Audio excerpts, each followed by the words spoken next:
ছোটদের জন্য আমার আজকের গল্প the fair one with golden locks, অর্থাৎ ফেয়ার ওয়ান যার ছিল সোনালী চুলের গোছা। অনেক দিন আগের কথা।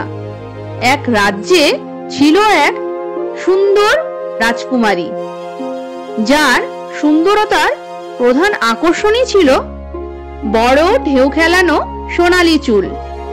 এই চুলের জন্যই তাকে বলা হতো fair one with golden locks. Locks মানে চুলের গোছা। একদিন প্রতিবেশী রাজ্যের এক রাজা এই রাজ্যে এলেন। সেই রাজা রাজকুমারী গোল্ডেন লকসের রূপের সৌন্দর্য দেখে তাকে ভালো লেগে গেল এবং রাজা সেই রাজকুমারীকে বিয়ে করার জন্য ইচ্ছা প্রকাশ করলেন। কিন্তু কোনো এক কারণে সেদিন রাজকুমারী ছিল ভীষণ দুঃখিত। তাই যখন সে রাজার প্রস্তাবটি শুনল, তখন সে সেই প্রস্তাবটি নাকচ করে দিল এবং বলল, আমি তাকে বিয়ে করতে পারবো না, সে যেন তার রাজ্যে ফিরে যায়। এই খবর শুনে রাজা তখন ভীষণ অবাক হলেন এবং মনের দুঃখে তিনি তখন তার রাজ্যে ফিরে গেলেন। আস্তে আস্তে রাজার রাজ্যে এই ঘটনার কথা লোকমুখে ছড়িয়ে পড়তে লাগলো। তখন রাজার রাজ্যের এক যুবক রাজার সাথে এসে দেখা করলেন এবং বললেন, রাজা মশাই, আমাকে আপনি অনুমতি দিন সেই রাজকুমারীর রাজ্যে যেতে। আমি তাকে রাজি করাবো আপনার সাথে বিয়ে করার জন্য। আপনি এতে আমাকে বিশ্বাস করতে পারেন। রাজা ভাবলেন দেখাই যাক না একবার। তাই তিনি রাজি হয়ে গেলেন সেই যুবক অ্যাভেনেন্টকে রাজকুমারীর কাছে পাঠানোর জন্য। যাওয়ার দিন অ্যাভেনেন্ট তার প্রিয় কুকুরটিকে সাথে নিয়ে যাত্রা শুরু করলেন। রাস্তায় যেতে যেতে যুবকটি হঠাৎ লক্ষ্য করল নদীর ধারে ঘাসের উপর কি যেন একটা নড়ছে। কাছে গিয়ে সে দেখল সেটি ছিল একটি গোল্ডেন কার্প মাছ। অনেকক্ষণ ধরে জলের থেকে বাইরে থাকার জন্য সে তখন খাবি খাচ্ছে এবং ছটফট করছে।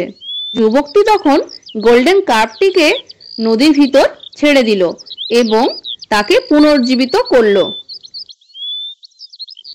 কিছুক্ষণের মধ্যেই মাছটি চনমনে হয়ে যাওয়ার পর জলের মধ্য থেকে মুখ বাড়িয়ে যুবকটিকে ধন্যবাদ জানালো এবং বলল, আমি তোমার প্রতি কৃতজ্ঞ, তুমি আমার জীবন বাঁচিয়েছো।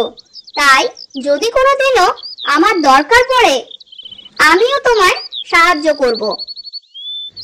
এরপর অ্যাভেনেন্ট এগিয়ে যেতে লাগলো।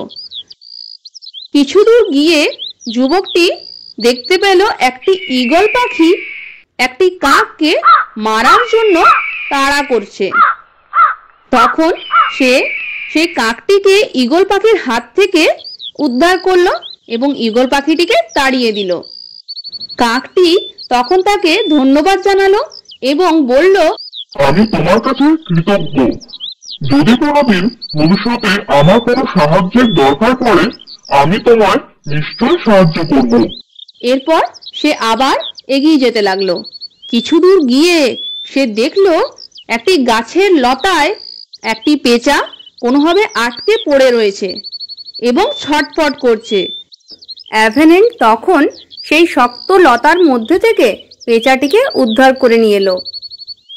মুক্তি পেয়ে পেঁচাটি তাকে কৃতজ্ঞতা জানালো এবং বলল, ভবিষ্যতে যদি কখনো তার দরকার পড়ে সেও নিশ্চয়ই তার সাহায্য করবে।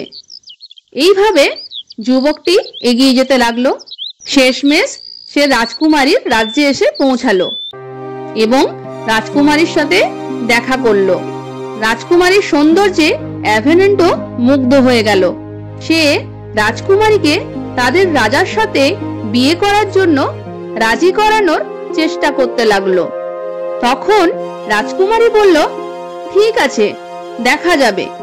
যদি তুমি আমার হারিয়ে যাওয়া আংটিটা খুঁজে দাও তাহলে আমি ভেবে দেখব।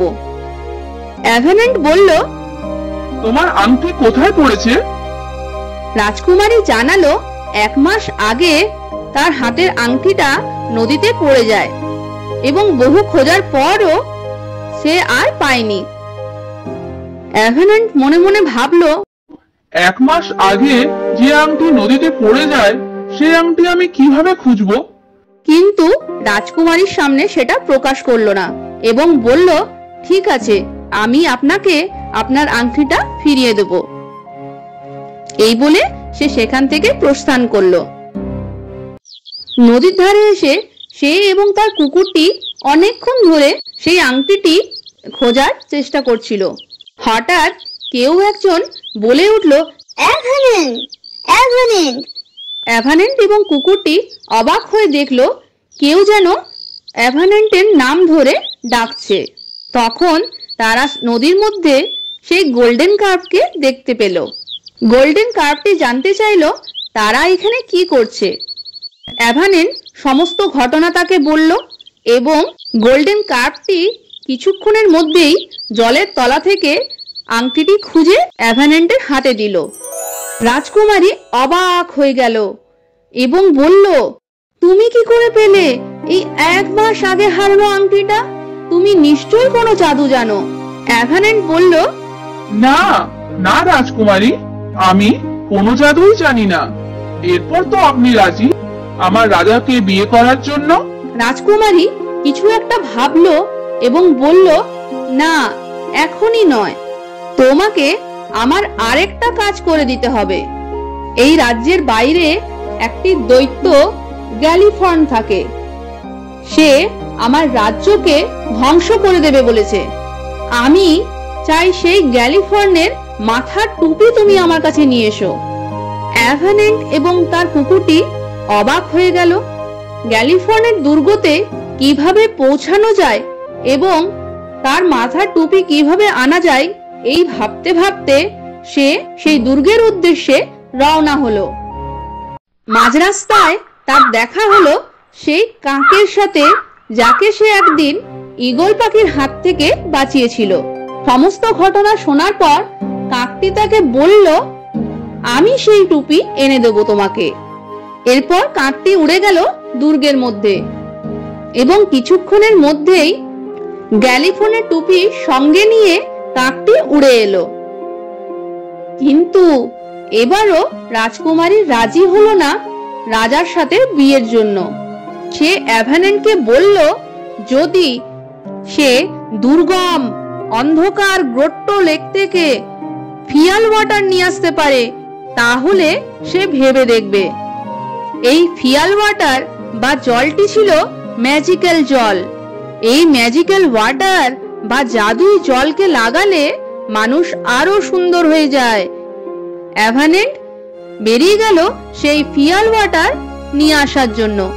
এইবার তাকে সাহায্য করলো সেই জঙ্গলের পেঁচাটি। পেঁচাটিও তার কথা রাখলো এবং এভানেন্টকে ফিয়াল ওয়াটার এনে দিল।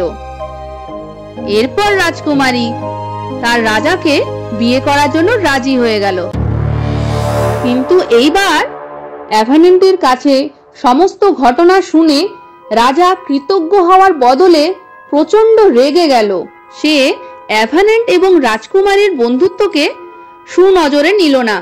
তার মনে হতে লাগলো সে রাজকুমারীকে রাজি করাতে পারেনি, অথচ এই সামান্য যুবকটি রাজি করিয়ে নিল।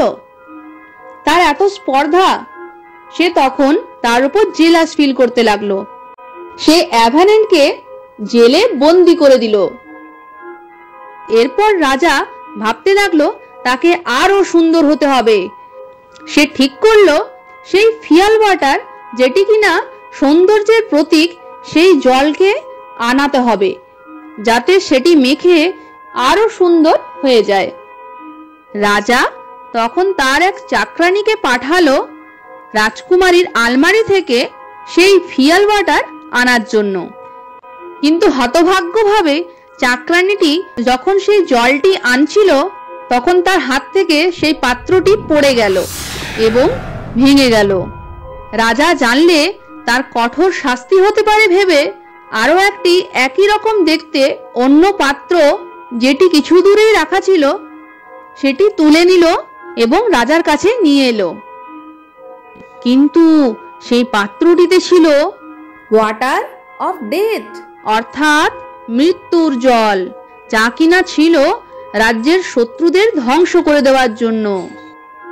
এরপর যখন রাজা সেই জল দিয়ে নিজের মুখ ধুতে গেল, তখন সে গভীর ঘুমের রাজ্যে পৌঁছে গেল, যেখান থেকে সে আর কখনোই ফিরে আসতে পারবে না। কিছুদিন পর রাজকুমারী যখন সমস্ত ঘটনা জানতে পারল, তখন সে ওই রাজ্যে গিয়ে অ্যাভানেন্টকে মুক্ত করে এলো এবং তাকে বিয়ে করার জন্য ও রাজকুমারীর রাজ্যের রাজা হওয়ার জন্য প্রস্তাব দিল। অ্যাভানেন্ট তাতে রাজি হলো এবং রাজকুমারীকে প্রচন্ড ভালোবেসে ফেললো। তারা বিয়ে করলো এবং একে অপরের সাথে সুখে শান্তিতে থাকতে লাগলো।